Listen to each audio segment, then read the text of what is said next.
Hi everyone and welcome to Our Friendly World. My name is Kennedy and in this video we're going to go over the basics of what is crochet and what are the main tools that you'll need to get started with your new hobby. I'm super excited to teach you this information and to help you get started on your crochet journey.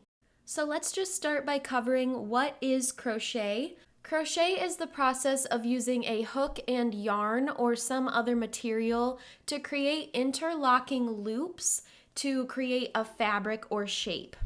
So as you create these different loops, you'll start creating shapes made out of your fabric that you've created with your yarn. It's a very old traditional craft that's still loved and used all over the world today. Designers are consistently creating new and modern patterns with different crochet techniques. There are a lot of different stitches out there, but once you learn the basic crochet techniques, most stitches and patterns will come pretty easily to you, and there's an endless number of combinations that you can use to create different items. Crochet can be used to make flat pieces of fabric or garments such as sweaters and tops or accessories, but another term that you'll hear used often around Our Friendly World and in the crochet community is amigurumi. Amigurumi is a Japanese term used to refer to a form of crochet that makes small 3D stuffed toys. And so things like this little mushroom or the bunny here, these are Our Friendly World patterns. You can see that the crochet stitches are used in a way to make three-dimensional pieces to make a little stuffed animal or toy, as opposed to these flat pieces made out of similar crochet stitches. Let's go over the basic tools you'll need in order to complete a crochet project.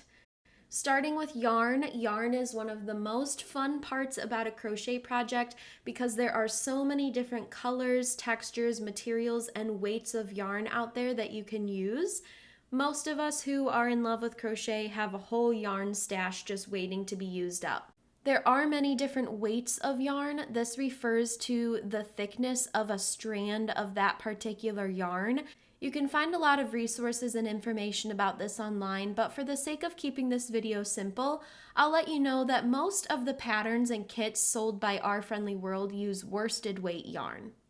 Next up are crochet hooks. Just like with yarn, for crochet hooks there are a lot of different sizes and materials that you can use.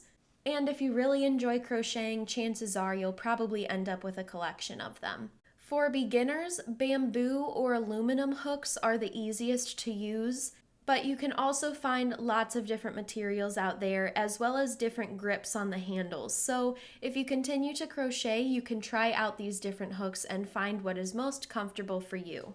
In the Our Friendly World kits, we typically use a 4mm sized aluminum hook. Another great tool to use when you're crocheting are stitch markers. Stitch markers are tiny safety pin shaped pieces. These can be actual safety pins or they could be bulb pins or plastic stitch markers. Sometimes they come with a charm for decoration and there are a ton of different stitch markers out there to add to your collection. What these are used for is to clip onto your crochet project to mark certain stitches so that you know where you're at. So for example, when you're making a stuffed animal or working a piece that is round, you want to know where the first stitch of that round or that circle started, so you can add these stitch markers to your project to keep track of different specific stitches as you go. Another tool you'll need is a tapestry needle. This looks just like a sewing needle, but it is thicker with a bigger eye so that you can use it for your yarn. This is often used to weave in any ends of yarn that you don't want showing on your project or to sew pieces together. Scissors are also used a ton while you're crocheting because you'll be cutting different pieces of yarn once you're finished using them in your project. A quick tip is that if you're traveling with your crochet project and you're nervous about taking scissors on the airplane, you can also use nail clippers as a way to cut your yarn. What you'll need for any crochet project that you would like to complete is the pattern or the tutorial. Many crochet patterns are written out and we will go over how to read a crochet pattern in another video. There are also plenty of video tutorials walking you through how to complete a project, but it's really great to be familiar with the terms so that you can read a pattern or watch a video tutorial and follow along. This really opens up all of the options that you have for projects that you want to complete. And finally, certain crochet patterns require different additional materials. For example, if you're going to be making a stuffed animal, you'll probably need materials to create eyes or accessories, and you'll definitely need some stuffing to fill the stuffed animal. Here at Our Friendly World, we try to keep our materials as eco-friendly as possible, so I often use organic cotton stuffing as opposed to regular toy or polyester pillow stuffing. We won't get into this too much right now, but the combination of different sizes of hooks and different weights of yarn affect the size of your crochet project. This is something called gauge, referring to the fact that every person who crochets does it a little differently, so you can play around with combinations of hooks and yarn to find the combination that works best for you.